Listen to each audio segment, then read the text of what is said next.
Welcome to the Brute Strength Podcast, bringing you worldwide experts from all areas of health and fitness. We cover training, nutrition, coaching, and mindset. Welcome your host, strength and conditioning coach, 2012 and 2013 CrossFit Games champ, Michael Cazue. Mind, body, brute.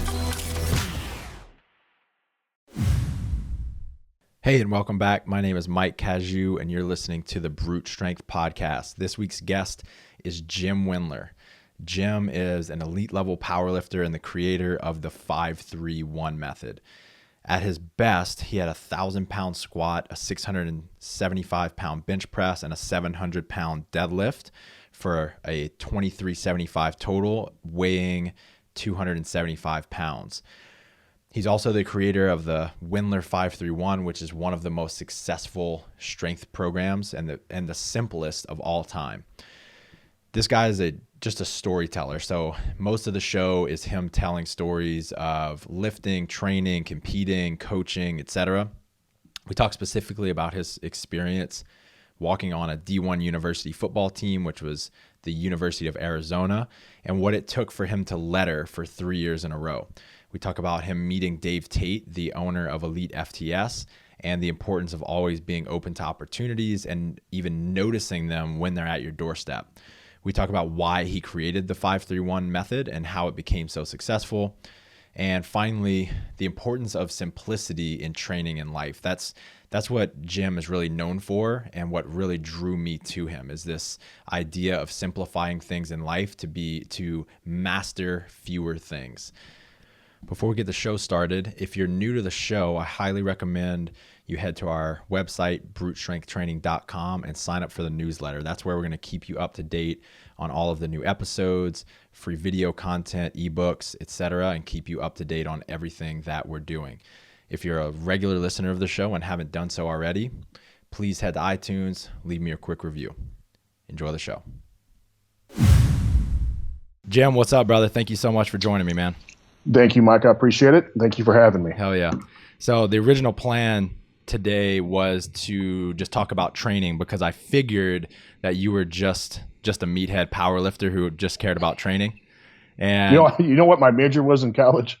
What? English and creative writing. That doesn't surprise me. Yeah. So as I'm doing my research over the last couple of days, I laughed my ass off so many times, and I was just blown away by how intellectual and thoughtful you are. So we're going to talk about training, but I think people can learn a lot about the way that you view life and the way that you live your life. So we're going to dive into some of that as well, just some stories and how you live your life. But before that, you were about to tell me I worked under Coach Tommy Moffitt at LSU for a little bit, and you were going to tell me your first experience meeting Tommy. Did you? I didn't meet him, but I'm going to tell you this story. You remember, the NSCCA, right? Yeah. And for years and years, that's how you got certified, was the NSCCA. And then the strength coaches in the university setting felt like they're underrepresented, because the NSCCA is nothing but like rehab shit. That's pretty much what it turned into. Mm-hmm. And so the strength coaches developed their own organization called the NSCCA, I believe it is, the National Strength. Yep, that's Strength Coaches, something, whatever. I think that's what it's called. Anyway, I went to the very first thing. It was in Utah, and so it was just like, and they grandfathered in a couple people as master coaches, because in order to get certified as an NSCCA coach, you have to serve under a master coach that needed whatever. I think Tommy Moffitt was one of them. And boy, it was a racket, dude. I know people that took that test that knew nothing about strength training. Nothing, and they fucking passed. And when I say nothing, how long you been doing this? Even just fucking around? 15 years. 1 year of experience, people were passing. Mm-hmm. And what kind of stuff was on there? It didn't. I don't think it mattered. It's just like it's like modern art. Oh, it's fucking beautiful. Yeah. Did you do this? It's like your kid's art, and you hang it on the refrigerator. Like, oh God, it's fucking horrible. But I swear to God. But anyway, I remember listening to Tommy Moffitt. Tommy Moffitt's been around for 30 years or something. A long time. Yeah, a long time. Started in high school ball. Yeah, and I remember this is before phones were happening. Like what we know now. Right. Because if I went to any of these, I would just be on my phone fucking playing and stuff. And but I remember he put up a workout, and there must have been 20 exercises on there at this time for one day. And I was like, how the hell did they get? And then I realized, well, it's LSU. You guys got the best goddamn recruits. It doesn't matter what you do.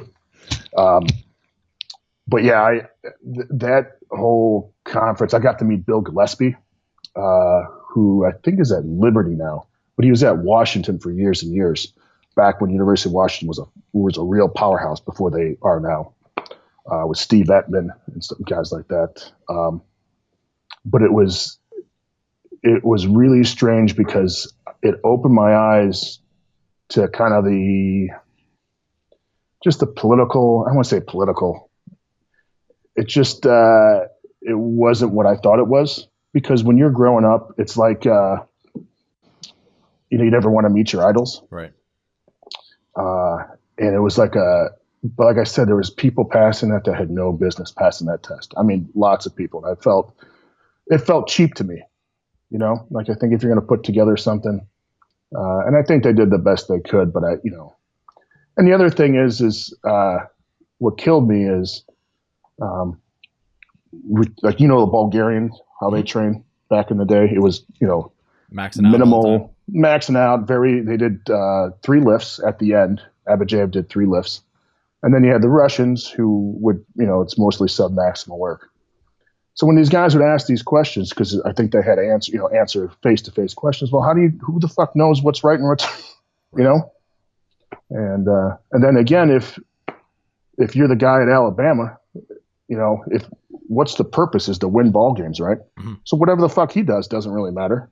Like, apparently he knows all the answers because they win all the time. Right. I don't know. I just thought it was kind of the thing is, I'm really against regulating anything because always the dumb people regulate it. Does that make sense? Mm-hmm. Like, look at our government shouldn't be regulating much. And, look at the fine job they've done over the past couple of years. Mm-hmm.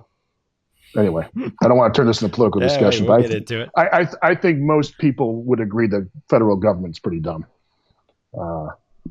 Anyway, like, how are people in Washington regulating stuff that goes on in Wisconsin for dairy farmers? I thought about that. Like, what the fuck do they know about a cow? Except for their wives, they're all probably cows. Yeah, I don't know much about it. I don't know. But neither so, yeah. All right. Okay. What's the next? So we've established that wives of government, workers are usually cows. Okay, that's a good starting point. Good. I want to talk about your walk-on experience, walking on to the University of Arizona. You went on to win 3 letters in your time there, which I think is extremely rare for a walk-on. So what was your experience like walking on and competing for that team? The best way to put this is, and I'm not saying I'm some sort of martyr or tough guy. I would never say that because, hundreds and thousands of kids have walked on and had success. So I'm not making myself to be any different. However, about 5 years ago, my dad asked me, he said, could you do that again today? I mean, not as in this body. This body's not working very well. And I said, mentally, I'm not there anymore. Because you have to have this just stupid belief in yourself that no one else has. As a walk-on, no one believes in you. I mean, my dad and parents loved me and believed in me, but that's it. So, and plus my parents lived in, the Chicago area. I was in Tucson. It's not like I came home to, you're doing great, Jim, Right. Don't worry about it. So you moved all the way out there and you actually signed up for college and you decided you were going to walk on? Yeah, I didn't talk to any coaches. I literally had 2 duffel bags when I went out there, and that's all I owned of shit. And I had already obviously registered for college. I already, got in. My grades were pretty good. But yeah, I just went to the sports center, looked when the walk-on tryouts were, and I tried out and I made the team. And the hardest thing is, and I think things have changed. This is quite a while ago, is you just didn't feel like you were part of the team at all. Mm-hmm. At all. You're just kind of cast aside.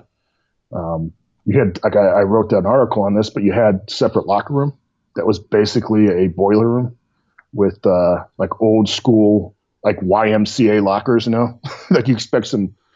And the funny thing is that you expect some old dude to be all fat in there. That you actually shared that with some people that worked in the building. So not just that, just a bunch of walk-on football players and like Gus, who's the cafeteria guy. No shit. Yeah. So, but you have to have almost, like I said, you have to lie to yourself constantly that you're good enough to do this, because the reality is you're not.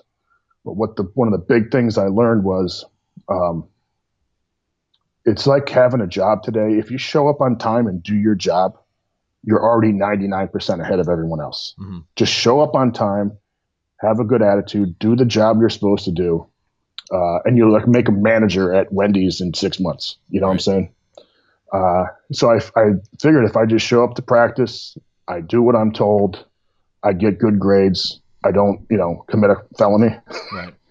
I'll be okay. And what ends up happening is you just outlast other people. I can't tell how many kids that came in that I would have competed with that were all Americans in California. That's where a lot of our kids came from, which is pretty, all state, all American in California is a big deal. It's not like you're in some podunk town in, Oklahoma or something. And I simply outlasted the other guy just with pure perseverance and ridiculous belief in myself. And I'm not saying like every day I was like, I'm going to, go do it. There's a lot of downtime too. But you just keep on. You were just committed. Yeah. And you just have to want it so bad that you would die for it, I guess. Right. It's the same thing even when I wanted to squat 1,000 pounds. I couldn't train like that, not because my body can't handle it, just because I don't care. Right. Like you have to care so much that you're willing, like I said, you're willing to die for it. You always hear that study like, Olympic medalists would give up 20 years of their life, or Olympic athletes to get a gold. And people are like, that's stupid. I'm like, man, I totally get that now, because I would have done anything to get on the field and play. And, but anyway, I wasn't terribly fast. I was stronger than most because I love to lift. My skills weren't better than anyone else's, but it's just a matter of, you knew the plays, you showed up on time. Mm-hmm. I got good grades. I wasn't a distraction to the team. It's like all the little shit that just adds up. And I was drug tested like you wouldn't believe. I think it's because I knew I must have been drug tested 8 or 9 times in 2 years. No shit. Yeah, I think, they call it random tests, but I think they just put a bunch of the kids they knew they weren't going to test positive for anything. Okay. Because that's ridiculous. How many times I had to piss. Either that or maybe they're trying to catch me so they can get rid of me. That was my other theory. So oh, man. Well, they just probably been wasting the fucking locker space on me. Yeah. But to the reason why, and I tell this story all the time, the reason why I ended up playing was Thursdays during the year, we would have what we call a Scout Bowl. Like the Rose Bowl or the Fiesta Bowl, but we call Scout. Now, the Scout team is generally made up of kids who aren't playing a lot on the first, second, and third teams, and they mimic the team that you're going to play that week. Mm-hmm. So 1 week I would be the Oregon guy, 1 week I'd be the Washington guy, whatever. So on Thursdays, everyone else had a pretty light practice. We'd participate in that, and then we would again scrimmage at the end, all the kids that didn't play.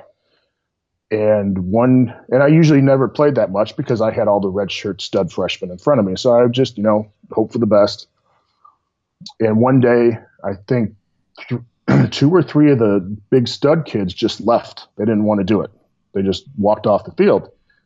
And Dino Babers, who is actually the head coach at Syracuse right now, he made ESPN last year with his big, massive speech after they beat, I think, Notre Dame or something. But he was my coach at the time, and he said, Jimmy, strap it on, you're in. And we didn't have any other running backs. And they just, we only really ran the ball very much because it's hard to get a passing offense when you never really practice with anyone. You just, it's easier to run the ball. And I ran the ball probably 25 times in a row. I cut my head open, because I can't, God forbid, I actually make a move. So I was like, looked like a black metal musician just covered in blood. And the head coach came up to me after that. I ran so hard that he said, "You will always be on the field on Saturdays from now on. Mm-hmm. No matter what happens, we'll find somewhere to put you." And I tell people that morning or that afternoon, I had no idea that I would ever play. But that day changed my life forever. And you talk about you have to be, ready and willing, ready for the opportunities and willing to accept them, because I think a lot of times opportunities do come and you're just not open to it. Right. But I'm getting a little choked up right now. Because it was a big day for you. Oh, it was yeah. So, but if I hadn't done all the sprints, if I hadn't done all the lifting, I haven't prepared my body, and I didn't have a good attitude, I would have just walked off the field like the rest of the kids. Mm-hmm. And instead, I ended up playing the last. That was about halfway, 3/4, maybe a quarter way through the season. So I ended up playing quite a bit, on special teams and shit like that. And then the next 2 years, I played quite a bit. So on offense and special teams. So yeah, it was awesome, man. I love that. It's even with I tell this story. I'm going to back end this real quick with Elite Fitness. I don't even know what they call themselves anymore. Elite FTS. There was some kind of lawsuit. So, but the same thing happened when I met Dave Tate. I met him when I was at Kentucky, at the University of Kentucky. Mm-hmm. And we started talking. You had graduated college. I had graduated college. I had done some graduate work at Arizona. That was awesome. My last year of football, I had graduated early. Yeah. And so I took graduate courses. And so let me ask you this. So was Coach Ken the strength and conditioning coach for you? He was at Arizona State. That's our big rival. That's right. And I don't know if he was there when I was at Arizona, though. I could be, but I did meet him maybe 3 or 4 years later, as when I was at Elite FTS. Yeah, it's interesting. When I was researching, I thought you must have been under him, because the way you talk about training high school kids is exactly how he talks about it. Oh, he does? Yeah. Yeah. That has opened up a whole nother chapter of my life. Yeah. Volunteering. But anyway, to make a long story short, when I met Dave, he had found out that I'm really, really into lifting. I had known a lot of the stuff about West Side, and he's like, and he found out that I was an English major and creative writing, and he's like, "Hey, do you have any articles?" Well, he talked about another opportunity. I had already written a shit ton of articles on my own, just because I knew this is something I want to do. So then, once again, I meet Dave. Kind of a crazy chance meeting. I send him my stuff. All of a sudden, I'm, a couple months later, I'm part of the Q&A, and I'm writing articles on a, not a full-time basis, but I probably wrote an article a month for a couple years, or I'd say an article a week, I should say. But anyway, that's, again, you talk about being prepared. All those, before we started recording, I had told Mike that I had struggled financially for a long time. And so instead of griping about it, I worked on writing and training and stuff like that. So when the opportunity did come, I was prepared for it. So you never know when it's going to hit, man. So keep your nose down, keep your head down, keep doing shit. Yeah. And I noticed somewhere in there, you said that you weren't good enough. And I kind of disagree with that, because I think if you're looking at only talent as the metric of someone being good enough or not, you weren't good enough, right? Well, the way I look at it is everyone who is successful has good genetics. It just might not be physical. Does that make sense? Okay. Yeah. So Chuck Cecil, who went to the University of Arizona, but he played for a long time for the Packers and the Cardinals. He was a free safety who was an absolute assassin back there. That's back when you could hit people in the NFL. And he probably ran a 4.7, 4.8 40 at 185 pounds as a defensive back. That's fucking slower than shit. Mm-hmm. But somehow he could read plays quicker, so he knew where to go. And you could only cross the field once against Chuck Cecil. You're never crossing again, because he would literally knock the lights out of you. I guarantee you someone has shit their pants after Chuck Cecil. So I guarantee it. But they called him the most dangerous man in the NFL for years. That guy was just a Panzer tank back there, just running over people. So yeah, but if you're going to look at what we typically call genetics, I was nothing. In high school, everyone's good. Everyone that plays in college was really good in high school. That's just the way it goes. And the farther you get up, how everyone was a superstar. And so, but looking at the other kids who came in, just physical freaks. But at the same time, if you don't know where to go, it doesn't matter. If you're supposed to go right and you're going left, if you're going, left at a 4.3 speed, it's still fucking wrong. Yeah. So, and I'm assuming you didn't say this, but I'm assuming you were the type of athlete that brought like 100% to every practice. Yeah. Especially when you played at that level, when I wasn't terribly talented, my 100% was everyone else's 75%. Yeah. So you have to be on. And that doesn't mean every day I was like foaming at the mouth. You just have to be on. I remember when we ran sprints, we would do shit like, all right, for the first 20 yards, be about 50%, and then full speed for 20 yards. And I had to go full speed the entire time just to kind of keep up with people at their 50%. It was the most embarrassing thing. I was so tired at the end of sprints because everyone's like, I'm just going to jog the first 20 and then I'm going to, like the coach said, but man, I couldn't do that. I had to go at a bat out of hell,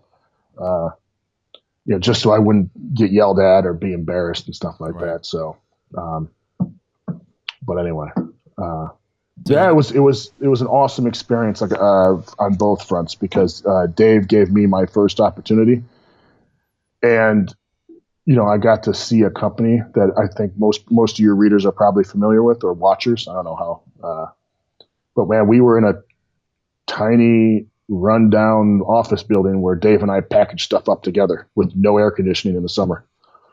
Shirts off, 275 pounds, 300-pound dudes, all hairy, just packaging, just sweating on the boxes. And it's those that, it's similar to a lot of things in life. You really want success and you want money and you want all this stuff. And then you look back, it's that the horrible days supposedly that were your most fun. Right. So anyway. So you went on to create Wendler 531 over 10 years ago. It's one of the most successful strength programs of all time. And I think you, through that being one of the reasons, you became the kind of the king of simplicity, right? It's such a simple program, but it just works. And I've done it myself. I've recommended it to over 100 people at least. Yeah. Well, thank you. All of who have had great results. What was the impetus to create that program? There's so much, there's so much already out there. Why create this program? I can tell you, like I have a really bad memory, but I can still remember every lyric on that album from 1985 that I listened to, but I can't remember. Like I have to write down your name because I won't remember. And that's not like, I have kids that I coach. I'm like, dude, I'll never remember your fucking name. I'll make something up when I want to yell at you. And I told him there's nothing personal anyway. But I remember when I was driving my parents were dropping me off at the airport when I went to college in Colorado, my first college gig. And I remember I had this was going into college. I had written down some stuff with Nebraska Power. Okay. Yeah. Just Boyd Epley's program, Nebraska football, and the way they did their training. And it's kind of based on a max, and then you use whatever weights the max says. And if you hit the weights, then you move up a number, right? So if your max would be 205, your sets would be 160, 180, 195 or something. And you do the reps that are in for that column. And if you hit all the weights, you then bump up your max. Does that make sense? And then once you hit all those weights, and I remember thinking, but at some point you're not going to get enough work in, and I was like, there's got to be a better way to do your training max. And I didn't call it a training max, but you call it your max. And this was in 1993. And so that's how long I've been trying to figure this shit out. Does that make sense? It sounds ridiculous, but I remember that I had the sheet with me and I left it in the car because I couldn't take a lot of stuff with me. But it's always been in my mind to to keep things as simple as possible, because when you, for example, if you have a very clean, organized room in a house, you don't have any clutter in your brain. Yep. I wear the same outfit every single day. The kids make fun of me. No shit. I wear the same fucking clothes. Now I have a couple pairs of pants and shorts, but I either wear a plain white shirt or a plain black shirt. That's it. And then I have 3 pairs of the same pants and like 4 pairs of the same shorts. Yeah. I wear the same socks, so I never have to think. I got that from Einstein. So my entire life, not that I'm Einstein, that's just really, so my entire life has been very much about trying to keep things simple, because it just makes the work easier for me. It makes sense to me in my brain. Even the way that I write, I play in a band, the way I write guitar riffs and songs, I try to chop as much useless shit as I can. So it's just the bare bones of what I need to play. Where does that come from? Was your dad like that? Was a mentor like that? A coach? I don't know. I'm sure you could, probably pinpoint a couple things, but I have no idea. I just wanted to ever since, I don't know, maybe I was in junior high. All I wanted to do was play college football. Right. And I knew I was, at that age, I kind of knew like I wasn't going to be Walter Payton. Yeah. I wasn't depressed about it or anything. I'm like, well, that's just going to have to, figure something out here. Not that I was terribly mature like that, but I knew like, hey, I'm not dunking over kids, right? I'm not like LeBron James. So I always figured I needed to work harder, but you can't. I remember this too. My dad would save all these old training magazines for shot and discus guys, because my dad worked as an athletic director, so he got all this shit sent to him. And I remember reading all these articles, and I actually got the NSCCA journals too when I was a kid. And it was such bullshit even then, because they're talking about you have to train your balance, you have to train your speed, you have to train your agility, you have to train your aerobic system, you have to train. I'm like, why not just fucking run hills? Because you have to have some balance to do that. My ankles got really strong, right? My legs got strong. Yeah. I was in great shape. And they're like, well, the other thing, I'm like, you don't have great form. I'm like, I'm climbing a fucking hill. That's like, 70 degrees. I'm going to be fine. And then I started having success with that. And even when I started lifting just the bare bones stuff, because I was running and playing sports and stuff like that, I got stronger. And I'm like, I don't need to do everything. I just need to do the basic stuff. So, I guess that might have something to do with it, but it's extended in every part of my life. So there's obviously a character flaw, I guess, But as far as the program itself, I had gotten so deep into the training vortex when I was at Westside, because I had achieved a great level of strength, at least for me, that you have to be willing to look outside a little bit to some stupid shit, because I've been training for 20 years. And a guy who squats 300 pounds is not the same as a guy who squats 8, 9, 1,000 pounds. Like you really have to, it's like you got to do new drugs, like you have to find another drug because you've been doing marijuana for so long. It's like, fuck, I got to try something else, but whatever. I'm not saying I did marijuana and drugs, but you get it. My body was adapted. So after I was done with that, I was tired of so much planning and programming. I literally just wanted a sheet of paper that I would look at and just fucking go balls out, and I would leave. Yeah. That's how it started.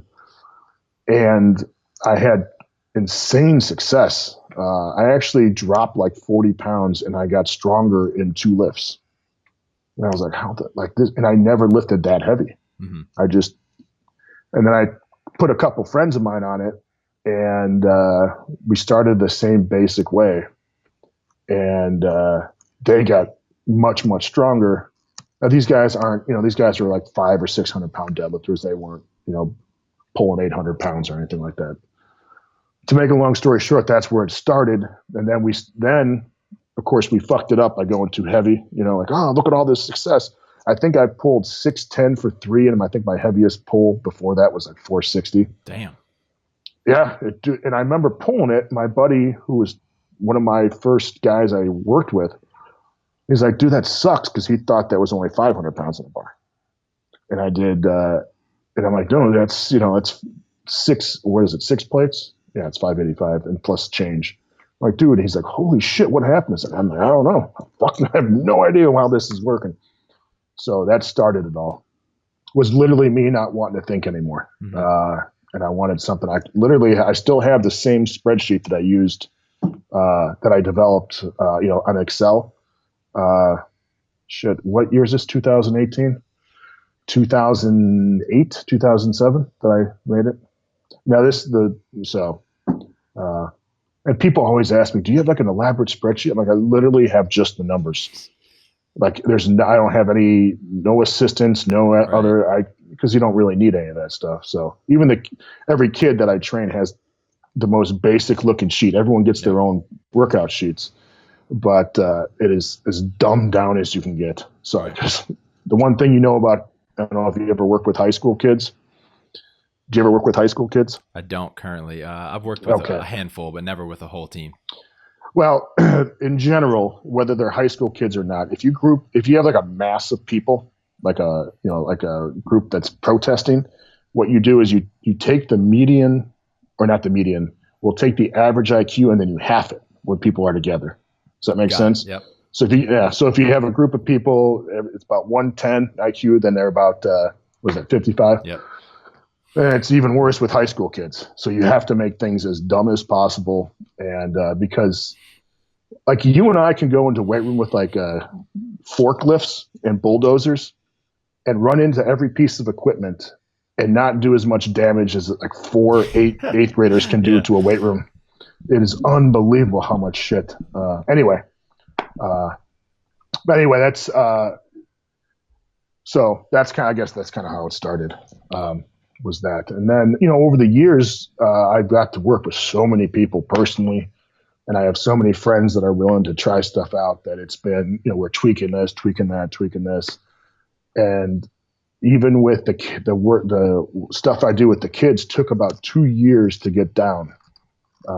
This is before I even worked with them, because I knew I wanted to do something like this. But anyway, I like it. I like in training and programming and coaching, you have this big marble slab or clay, and you have to form a picture, or carve a statue.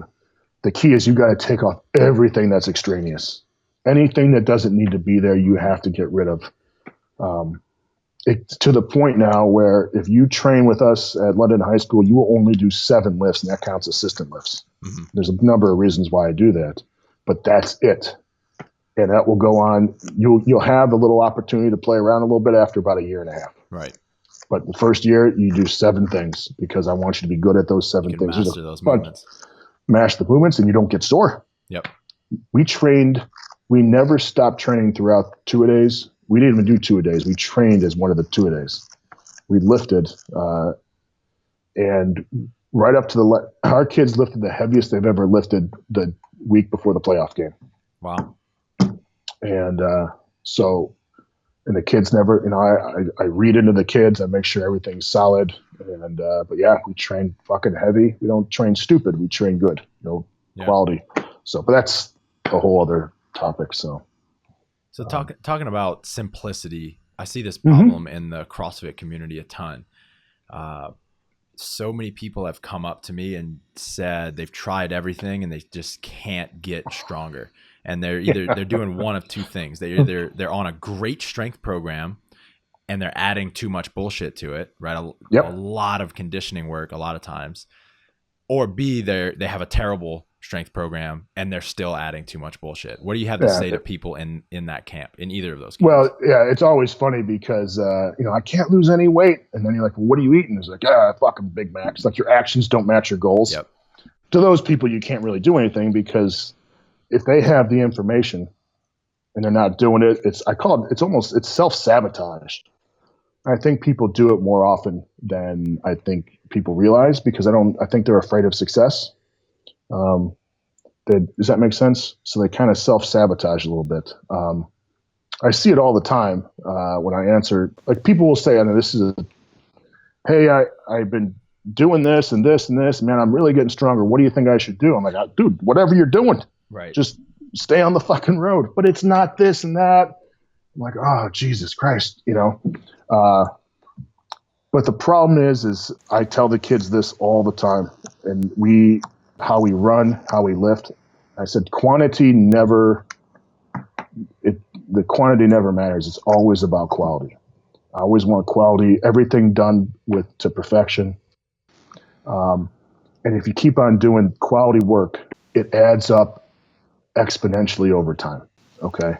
But I think people take this, why they're doing so much. It's like they're cramming for a test, and the test isn't 2 weeks from now. The test is 2 years from now.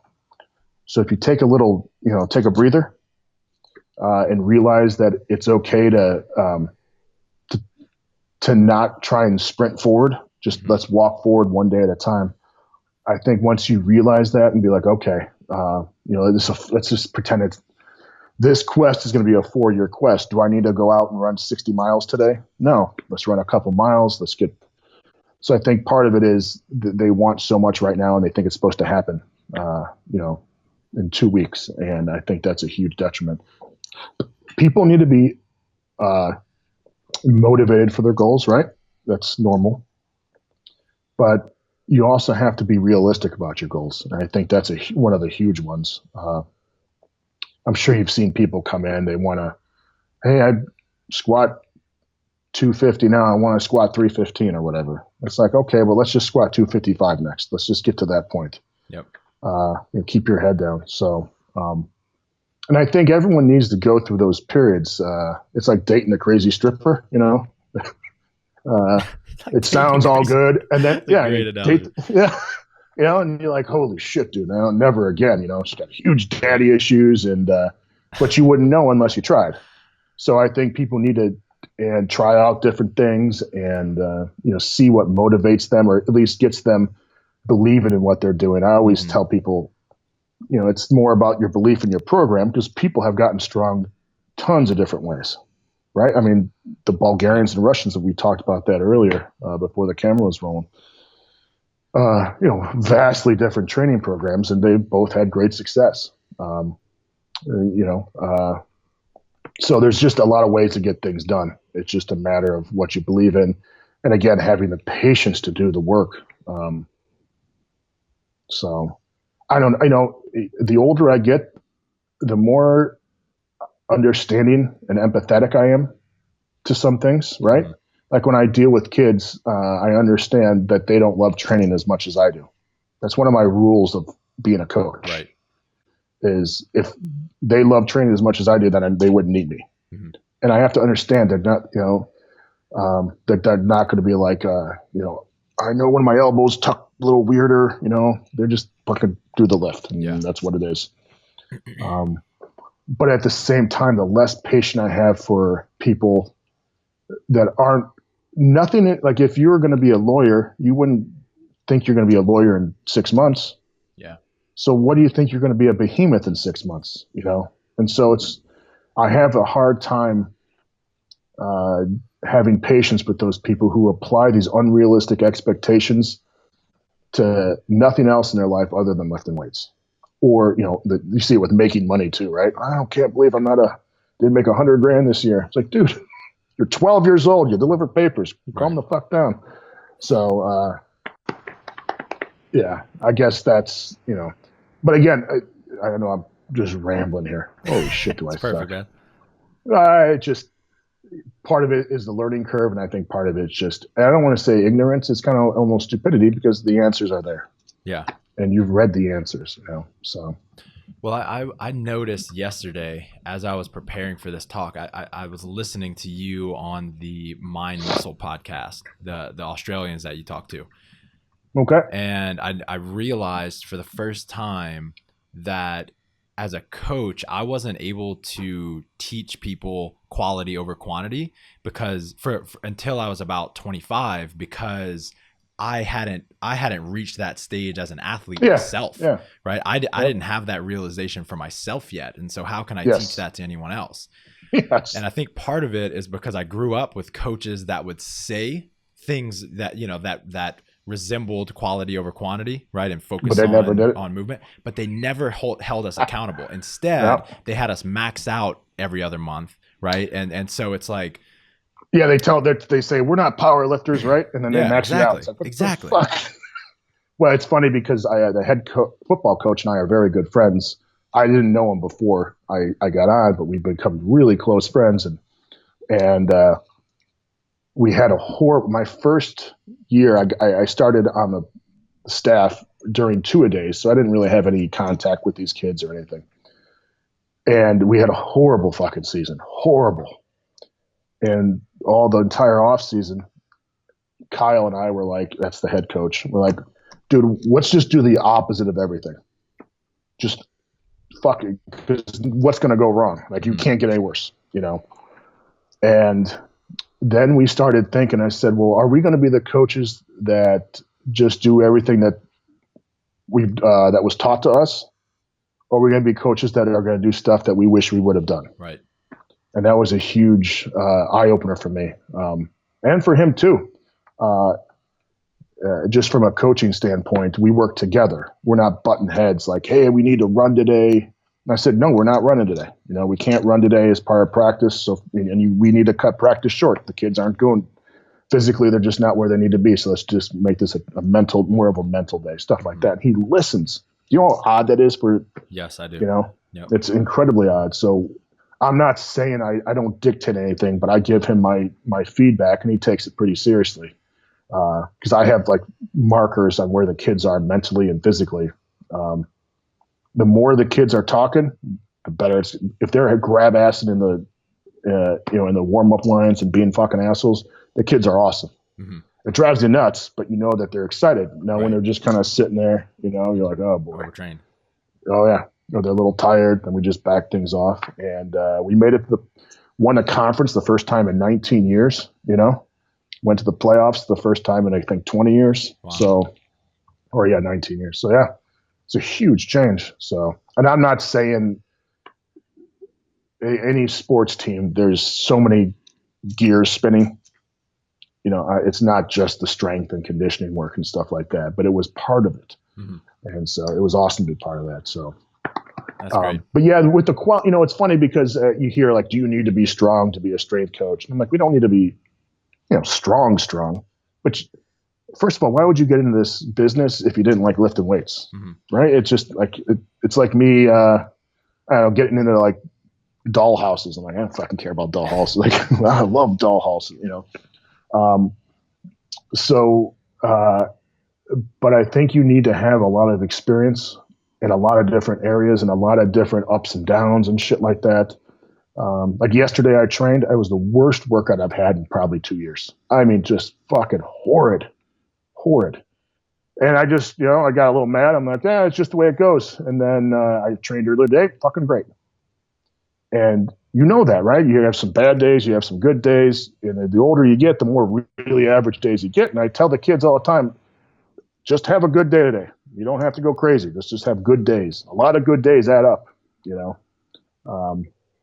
But if you don't have that experience, then you have, like we're going to fucking, pile drive people in the ground, Mm-hmm. And then the next day they train, they're so tired they can't do anything. Yeah. It's like, well, if you have that experience, you understand as a coach that it doesn't work like that. So. Did you grab your free accessory strength training program? Available for a limited time at brutestrengthtraining.com/SSW. This episode is brought to you by ButcherBox. ButcherBox is an online meat subscription service that sends you some of the best meat on the planet right to your doorstep. I made a decision this year to start choosing quality over quantity, and that's in terms of movement, in terms of relationships, and in terms of food. I know that I'm going to eat meat every single day, so I made the decision to start using ButcherBox myself because they send you the highest quality meat you can possibly find. It's all 100% grass raised and finished meat. They're pasture raised animals as well as antibiotic free.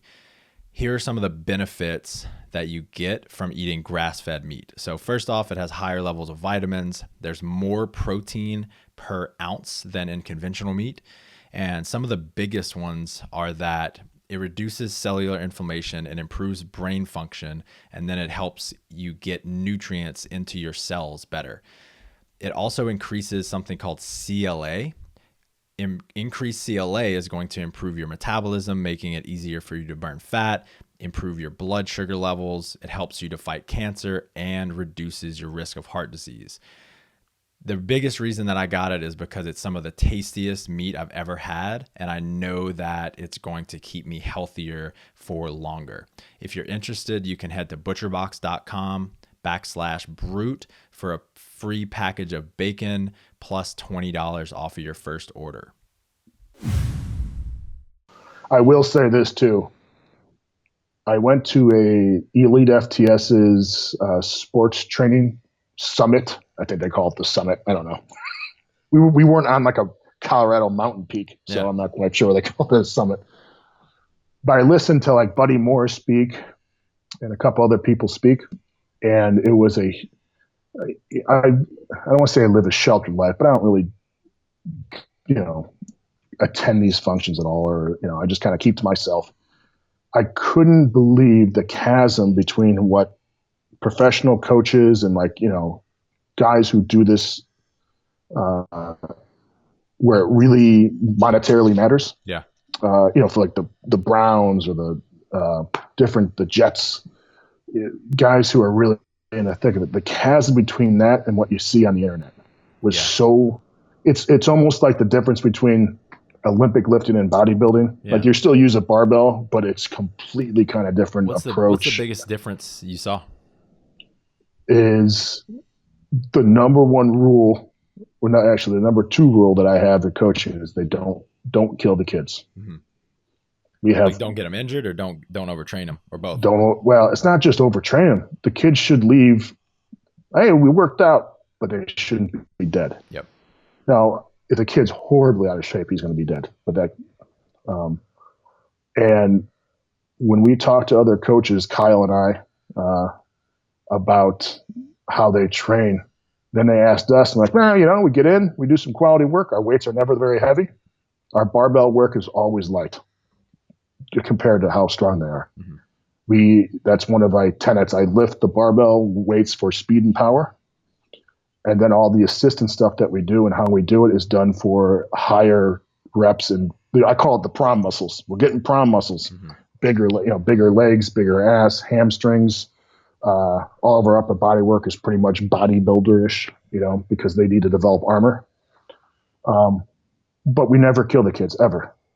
And even when I have something planned and I can tell that the kids, the way that they're running or whether we just back everything off, we come back and fight another day. And we never run really 100%. I tell the kids 75%. And I call it, you should run like your least favorite ant is on fire, where you still want to make it look like you're running. Yeah. But it wouldn't be an all-out sprint, That's how we classify. But the thing is, our kids are consistent. That's the big thing. If you're going to do stuff like this, you have to be consistent.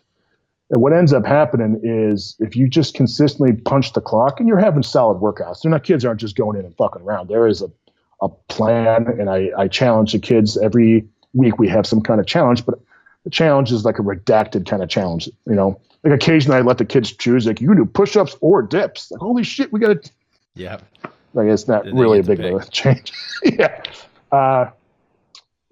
But we do little things here and there where I challenge them and stuff like that. But for the most part, they punch the clock and do good work. And that's how we run too. And miraculously, we're able to maintain that level of training for, 8 months. We don't have to take days off because the kids are, too tired. So, and so the difference between, that seems to be more like what they're doing in the pros, which is taking the more consistent long-term approach. And what's being done on the internet is get stronger in 30 days. Get strong. Look at how that's my sweat ring that I left on the floor from killing. I killed it today. Yep. It's like, well, that's great, but I tell the kids, we're climbing a really fucking long ladder. Yeah. Every day we go up one rung. If I blast you guys, I'll knock you right back down. Yeah. And now we got to start all over again. Because if you have a tough day on Monday, we always squat on Monday, and we train Monday, Wednesday, Friday, and we run Monday, Wednesday, Friday. If we have a horrible, just ass kicking day on Monday, then Wednesday is going to suck. And then the kids feel like shit. And then Friday is going to suck. And now we're 2 days behind. Yeah. We have to wait for the weekend, and hopefully the kids aren't, And the other thing is we obviously in high school, everything is voluntary. I want the kids to come in and have success. If I pound them, like a fucking hammer, how many kids are going to show up? So every day I present something that allows the kids to have success. That's my goal. It keeps them coming back more. It keeps them hungry. So that's another thing that you could just see the kids are always happy. Like, did you see it? Coach, watch me. Can you see it? I'm like, yeah. I know. I'm like, yeah, I know, because that's how I program this shit. Yeah. So I know you're going to be successful. That's why I did this. So, but it's the other thing that's really kind of crazy is I don't know how many you talk about. You have a team, right? Yep. At Brute, was it Brute Strength? Yep. Is coaching 60 kids at one time is an art form. Mm-hmm. One coach, 60 kids, and again, about 45 IQ level. Right. Right. It is much different than training someone one-on-one.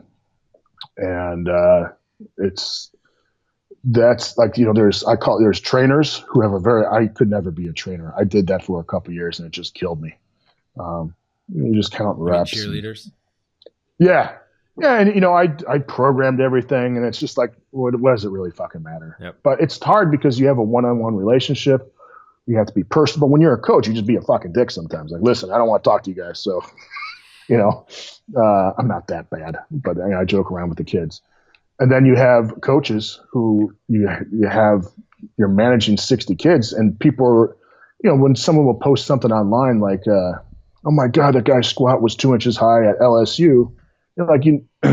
It's probably not a great example because LSU has a shitload of coaches. But I'm one coach and 60 kids. If there's 60 kids and one coach, you're not going to catch everything. Right. And you have to be able to communicate. You have to be able to enunciate all your words. And, it's just it's a totally different world. Yeah.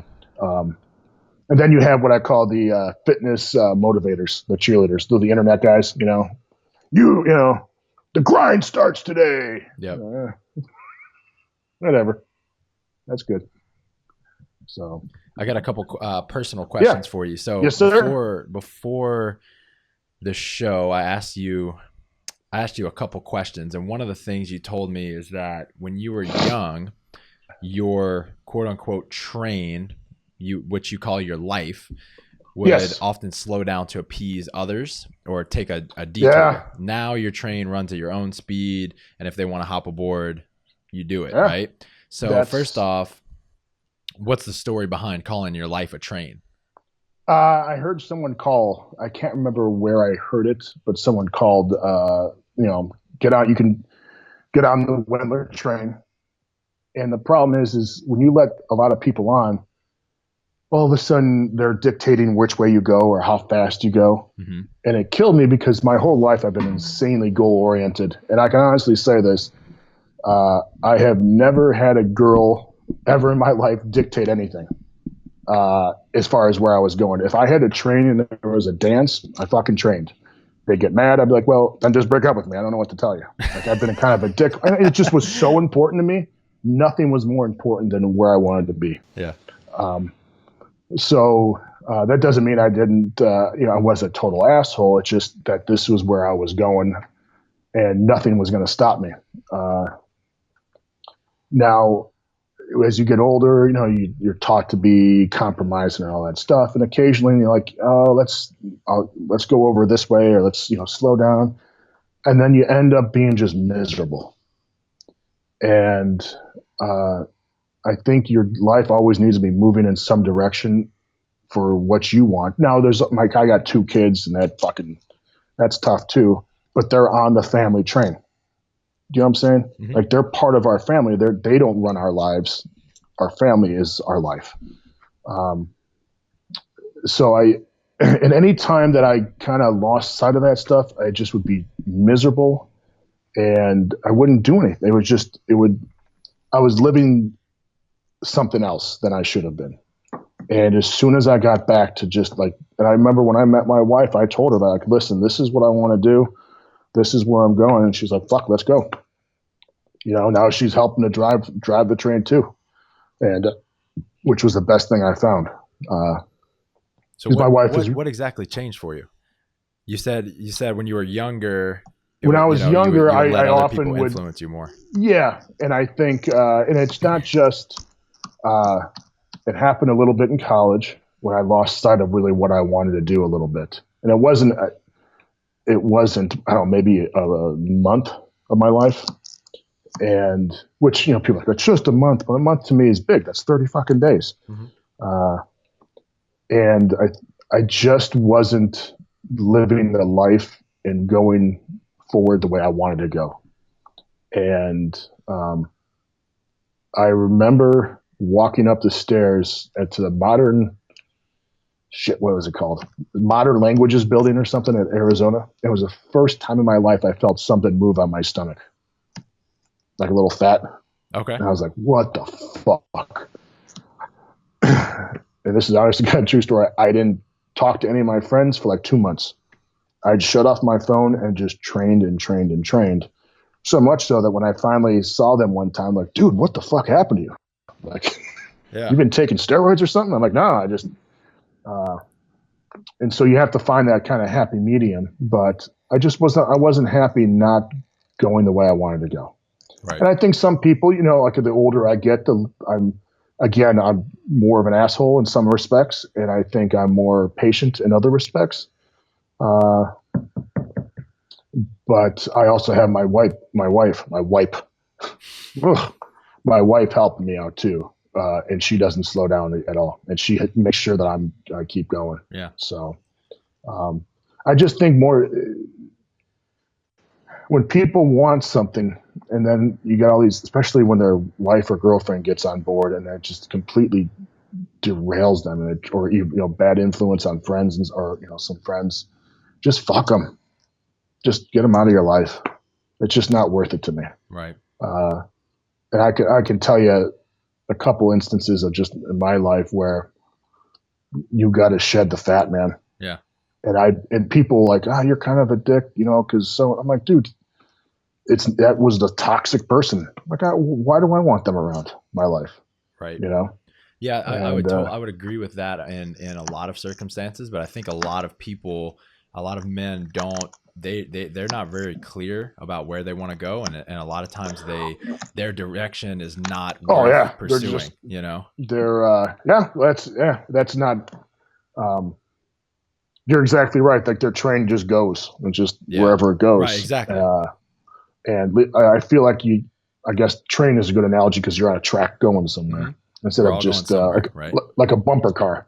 That's the problem is I think, and we talk about simplicity, I do 3 things every single day that I feel like help me be a better person and better at everything. Mm-hmm. I train every day, I write every day, and I read every day. If I get those 3 things done, I'm kosher. Hell yeah.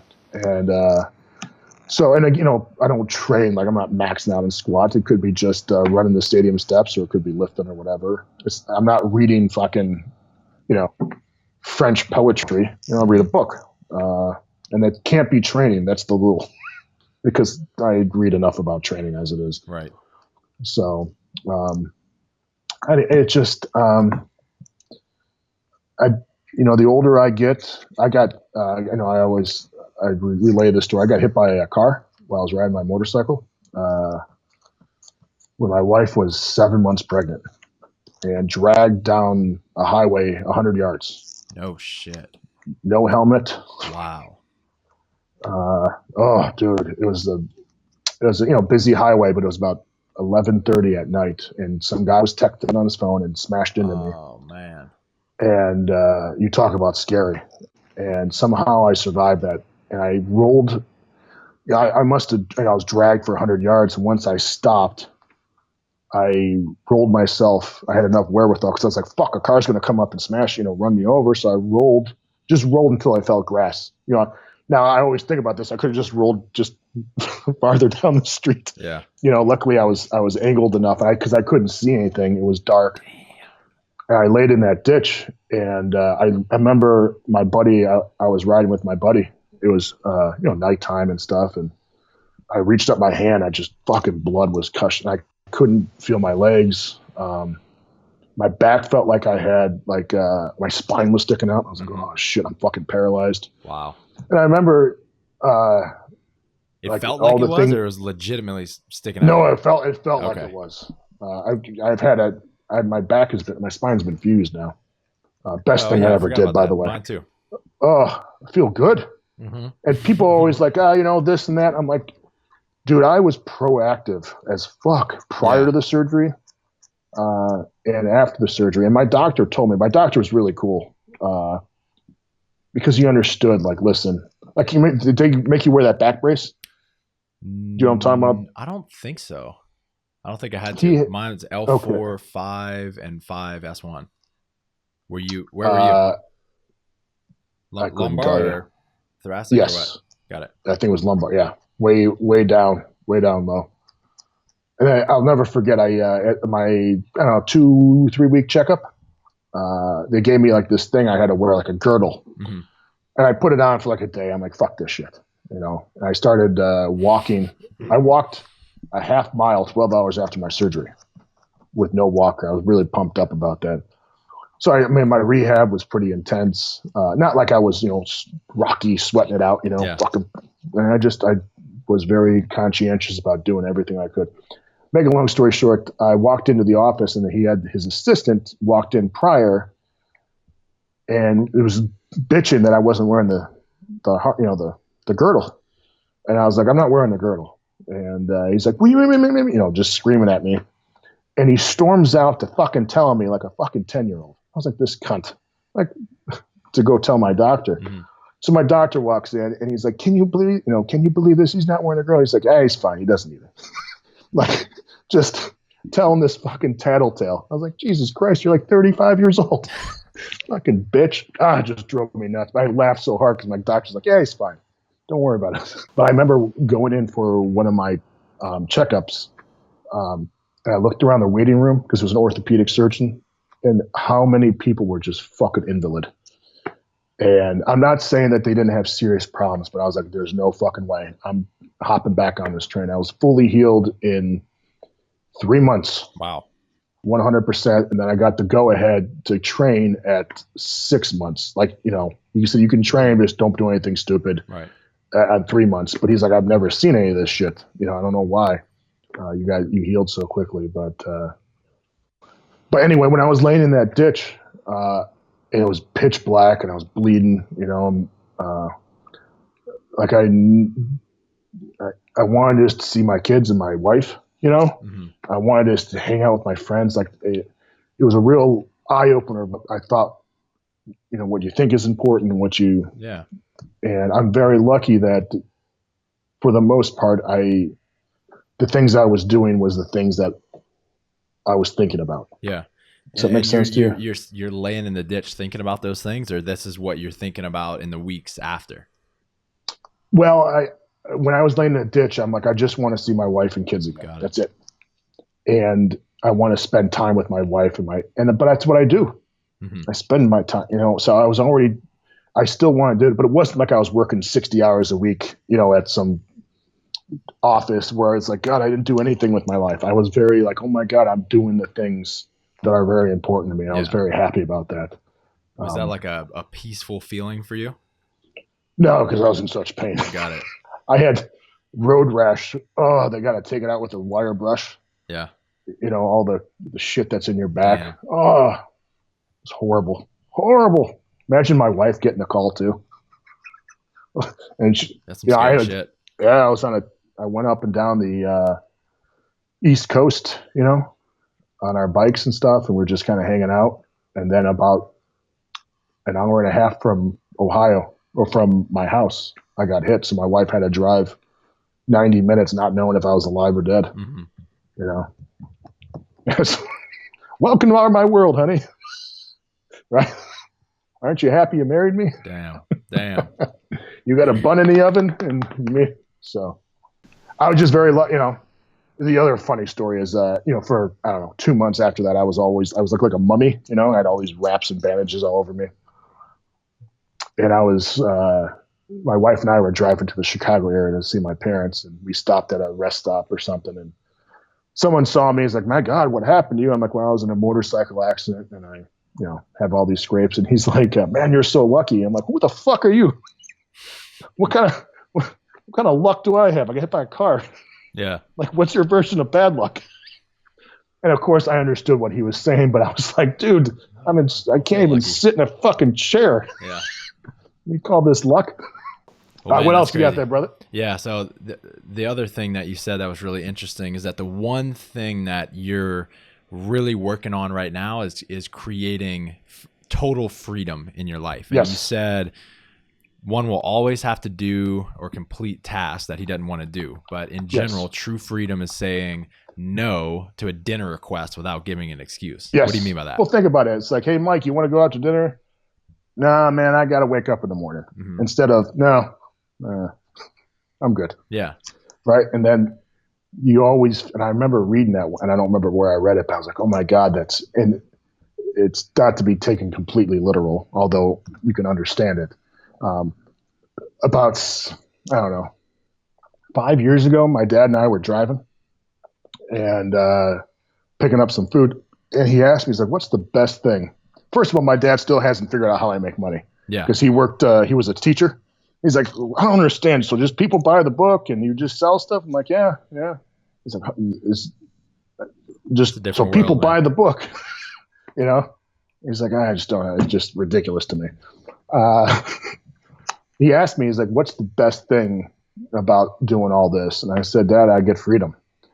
And you don't realize it until you work, at a normal job, so to speak. And then you realize how much of your life was sapped away by the employer that doesn't really care about you. I'm not saying that Elite FTS didn't care about me, but that's just generally how it is. You're just a worker. Mm-hmm. You're another bee in the hive. And now I can, obviously I can create my own hours, and my wife and I can, like my son is homesick today. Now we don't have to he's home. Does that make sense? Like we don't, obviously with the freedom, the problem with freedom though, and everyone wants the freedom, but they don't want to, it's also very difficult. The lack of structure, right? Well, not just that, I'm just in life. Freedom requires discipline. Yep. Freedom requires a tremendous amount of strength and total responsibility. I tell my kids, both in the weight room and especially my oldest, I said, "You are 100% responsible for everything that happens to you. Everything. That motorcycle accident, whose fucking fault that was? Yep. My fault." Because if you do that, and it's an extreme approach to life, but if you do that, then everything that happens once the shit hits the fan, all the recovery you want to, right? Not just physical recovery, but the momentum to get back on track from something that shafted you in the ass in some way is on you. And that's the way it should be, because now you aren't fucking waiting around for someone to give you a goddamn handout or to pat you on the back. You fucking hike up your boots and say, "This is on me. It's my fault." Now, it's not your fault, but you have to own this shit. Right. And when you do that, it is the most fucking awesome thing I've ever did in my life, because everything is on me now. Totally. I don't, Teddy Bruschi, you know what Teddy Bruschi is? Great football player. Yeah. He played at University of Arizona, and I was only there for 1 year, his senior year. He's probably one of the greatest football players I've ever seen get more out of less talent. Now, he was very talented, because he holds the all-time record for sacks in the NCAA. He says, "Don't point the finger, jab the thumb." Okay. Yeah. And so if you can't see him, because you're listening to audio, pointing the finger is going towards someone else. Stabbing the thumb is going back towards you. Towards me, yes. And once you kind of, the problem with freedom though is, again, it's total responsibility, and not everyone wants to take that. Mm-hmm. And that's the hardest part about freedom. It's just, you can look at it from a political point of view, or you can look at it from a personal point of view. I always look at it as a personal point of view, which it's on you. Make the fucking change. And because if you waiting around for someone else to do anything, you're just going to get a big pile of shit, no matter what you do. So put the onus on you, man. But it's awesome because now you make all the decisions. Like, you don't have to wait around for someone hemming and hawing. It just is the greatest thing that ever happened to me, really. Like, not just professionally, just emotionally. Like, someone says something bad, it's on me. Like, I have to, fuck it. Yep. How am I going to react to this? I choose, this is my freedom. I can choose to react how I want. And I'm like, you know what? Even with social media, I don't do social media very much. I don't think it has a good environment for people. I think it's very negative. So I just choose not to be part of it. And it's like, man, now I'm such a better mood, right? Right. Totally. Absolutely, man. And it's just like, well, why would I choose to feel like shit? Fuck it. I just want to be happy. Yep. And I'm not saying like, ignore everything. But is that really going to make you any better? Right. Is it going to improve your life? Well, when you blame others, especially, you're just handing them your power. Yeah. You're just giving them the reins. And when you don't, guess who has all the power? Yep. You. It's the most like empowering thing I ever felt. Everything is on me. And then people, of course, like, well, what about this? I'm like, fuck it, dude. Just put it on you. Yeah. Embrace it. I tell all the kids all the time that I work with, I say, not a lot of you guys are very athletic, right? Can we all agree that we're fucking slow? We have like one fast guy on our team. I said, that's just the way it is. I'm just being honest. But somehow we drove the shit out of it. We ran the ball. I think you know anything about football? Yeah. Okay. We passed maybe 2 times a game. Right. We were lined up three running backs in the backfield in a stacked eye. And that was it. Just fuck it. We ran quarterback sneak the entire quarter one time. They couldn't stop. Yeah, I laughed so fucking hard. At the end of the third quarter, the quarterback came off the field and he was all, just drenched. We would go for 5 yards, 12 yards, 7 yards, 2 yards, 2 yards, 8 yards. And they're like, well, they're not going to stop it, so fuck it. And the other team was like, I don't know what to do. Yeah. Just eating up the clock. And but I said, now we have that advantage. Now we're just going to drive people in the dirt. And now we can do that, but that's just, it's finding a way to win, and understanding who you are and accepting some things. And that's just the way it goes. And it's one of those things like maybe if you're playing like Madden or something, I don't really play any of that stuff, but if you're playing your buddy, maybe he runs like a fullback dive, right? No one ever runs that play, right? In the pros. And then he runs it 2 times. You're like, well, he can run it twice, but he wouldn't run it 3. And then he runs it 3 times. You're like, well, maybe not 4. And so eventually they started just log rolling, and we just pitched it to our tailback who runs like a 4.2. And just like, nice. Yeah. So it was just a very, and that's, we talk about simplicity. If we ran maybe 3 or 4 plays, once you start branching out, but if we run 3 or 4 plays, awesome, you can't stop us. Right. So instead of running 25 plays that everyone runs shitty, just fuck it. We're going to run, power, counter, option, and dive. That was it. Just get really good at that. So. Nice. But so I got a couple or a few rapid fire questions for you, and then we'll wrap it up. Oh boy. So you read a shitload. You just told us you read every day. Yeah. I've heard you talk about art, music, lifting, coaching, politics. How do you decide which book to read next? Boy. I'm a big fan of James Ellroy, who is I guess you call him crime noir. He did, Yeah, fiction. I almost always read crime novels, stuff like that, detective shit like that. I'm a huge fan of Sherlock Holmes since I've been a little kid. Mm-hmm. I try to read the Sherlock Holmes canon once every couple of years. I love that stuff. It's mostly just crime stuff. Yeah. Fiction. I love, because you have to create this world in your head. It forces you to think. Everything we do these days is just, you just sit in front of a screen and you have, the images are being fed to you. Yep. And that's why I love fills reading. Your head with the images rather than you creating the images for yourself. And it opens up this whole fucking world, And that's why, like, when you see movies or books being made into movies, I'm like, no. That dude had a mustache. Yeah. Yeah. Yeah. So, he was 30 pounds heavier. Yeah. He did not. It was me. Jack Reacher was me. Yeah. So nice. Yeah. What book have you given as a gift most often? Shit. I gave my dad a bunch of Dennis Lehane books. Dennis Lehane, you'd probably know, he did like Mystic River, Gone Baby Gone.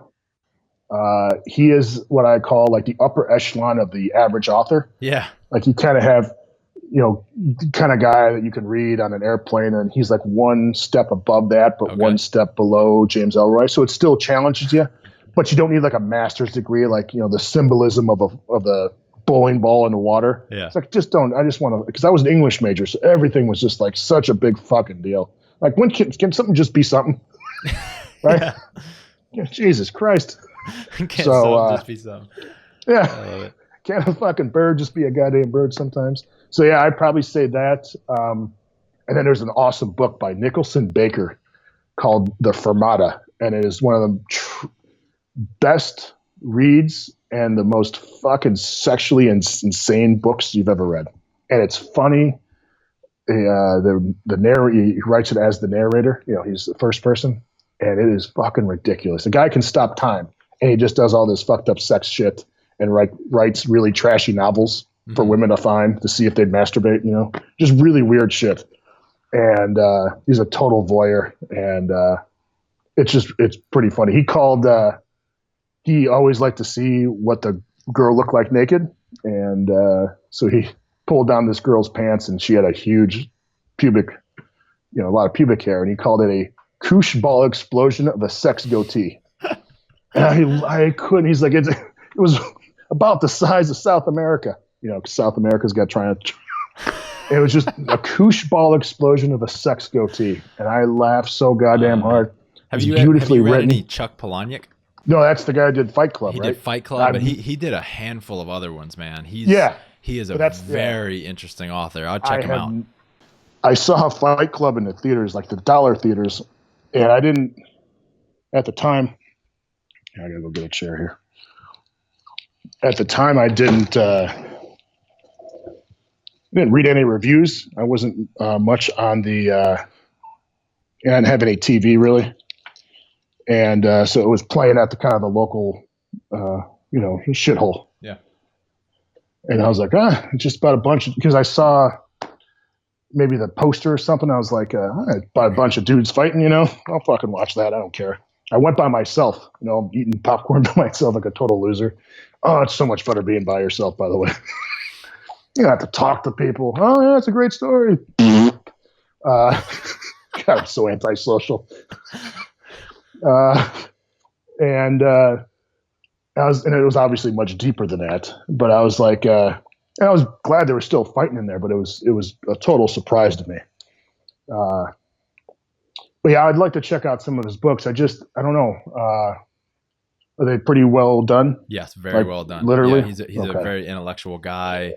It's some weird shit, but I think you would enjoy it. It's he did fun, something man. called Choke, right? Yes, I forget. I think I've seen that. There was one about this like Amish or cult kind of guy. Guy grew up in a cult, it's out there, man. All of his shit's out there. What should I start? Is there anything I should start with? Yeah, I'll look up his books and let you know the ones I've read. Okay. Yeah. Shit. I love to, ever since I've been a kid, I've been love to read. And I remember when I was in college, you got to choose your major and shit like that, and then obviously the idea of being, exercise science and stuff. And I remember thinking, I want to do something I really enjoy doing that's not work. And I don't want to say I didn't want to work, but I wanted to have something enjoyable that would get me to class every day. If I had to study, because are you an exercise? Did you do exercise science or something? I didn't in college. I didn't in undergrad, but I'm getting a master's in sports performance. And the people that taught the exercise science, they didn't do anything with exercise science. Like they were just a bunch of fucking blowhards up there.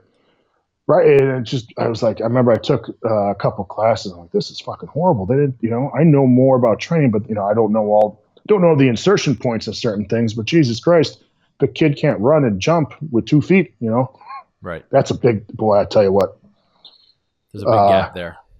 Oh my God. Well, it's like I would be a horrible business teacher, right? Technically, but do those people have fucking businesses? Mm-hmm.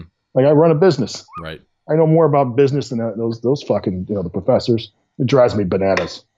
Do you ever see the movie Back to School with Rodney Dangerfield? No.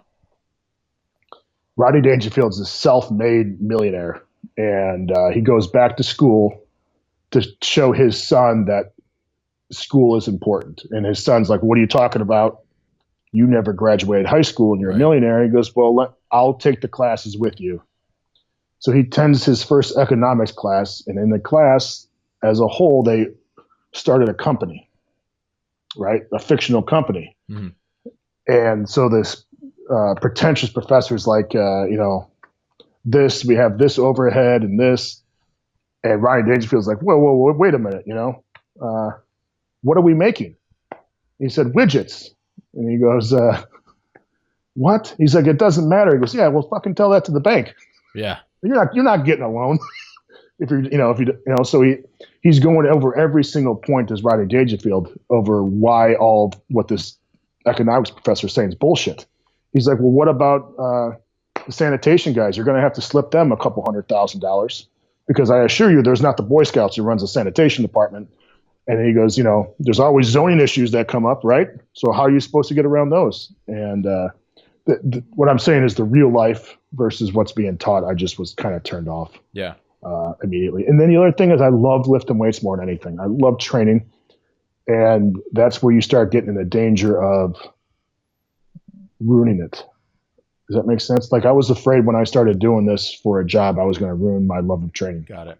Because it turns into a job. And that's why rule number one for me is training. My training comes first.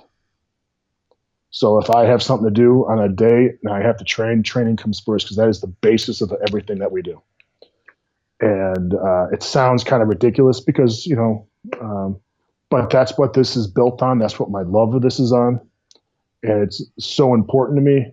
Without it, if I didn't have that like ridiculous OCD-ness and with training when I was a kid, like it drove my parents crazy. It's all I would talk about. It's all I would read about, not all, but you know what I'm saying. When I lose that, I lose the business. Right. So I keep that at the forefront. And I think when you lose that, and sometimes you have to, I understand, then it becomes about a business and not about the thing that got you there in the first place. Right. So anyway. All right, give me a couple more. This is not very rapid fire for me. I just keep on blathering. So what's a belief that you hold that if others held would have the biggest effect on their life or performance in general? The responsibility thing. Mm-hmm. Taking total responsibility. And it's an extreme thing because not the reality is not everything is your fault. Yep. Or, there's always going to be outside factors. But man, I tell you what, that was such an eye opener for me. And it like I said before, it was like it gave me all the power I've ever had in my life. Yeah. I feel like fucking King Kong, like totally relate. Denzel Washington in what's that movie? Training Day? Fucking King Kong. Yeah. So yeah, it's been awesome. And then the thing is the other thing it's taught me is to understand I fail a lot. Right. People are afraid to fail. I'm like, man, that's the way it fucking goes. I fucked up. I got pulled over the other day by a cop. My kid's like, oh my God, we're going to jail. Like, yeah, we were speeding. It's my fucking fault. I'm an idiot. It's not his fault. He's doing his goddamn job. Yeah, you're trading some short-term discomfort for long-term success. Yeah. So I learned my lesson. So, it's just I wish, and imagine how much better this world would be if we'd stop pointing fingers. Right. I'll never forget, you remember, I'm sure you do, when you're young, but when Columbine happened, it's pretty relevant, obviously, since that shit happened in Florida. Right. Ted Koppel, I think, who was some kind of news guy, he hosted some kind of town hall meeting because everyone's got to talk about shit, I understand. And some lady got up and said, listen, we need to start putting this blame on the person that really did this. And I was like, holy shit. And then she said, Marilyn Manson. I was like, first of all, I swear to God, I was like, it's like when I listened to some of the, when Congress was spending all that time on steroids in baseball, one of the congressmen said, how are we supposed to trust what you say since sometimes you don't, tell the truth? And I was like, holy shit, you're fucking talking about telling the truth, you piece of shit. Like, you're telling me I'm not trustworthy? You have done nothing. Like, you live off someone else's hard-earned money. That's just, to me, the most despicable thing in the world. But I couldn't believe it. So, but I remember when that Columbine thing happened, I was like, holy shit. Like, the kids didn't even listen to Marilyn Manson. Like, it was the kids that did it. Right.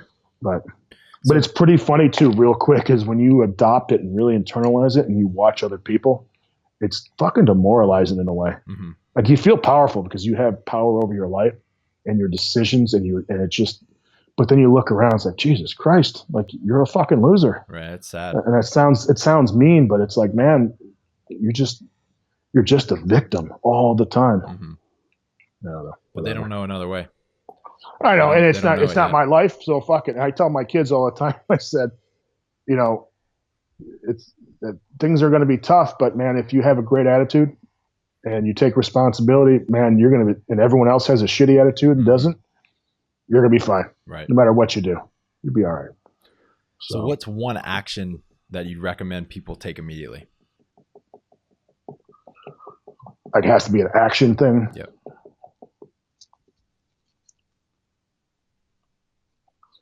How about this? Go outside.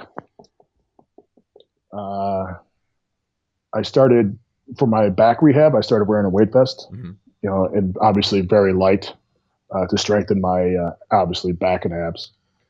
And I started, that's how I did my rehab, was just walking, because walking's good for your back, whatever, that sort of shit. And then I slowly add a little bit of weight.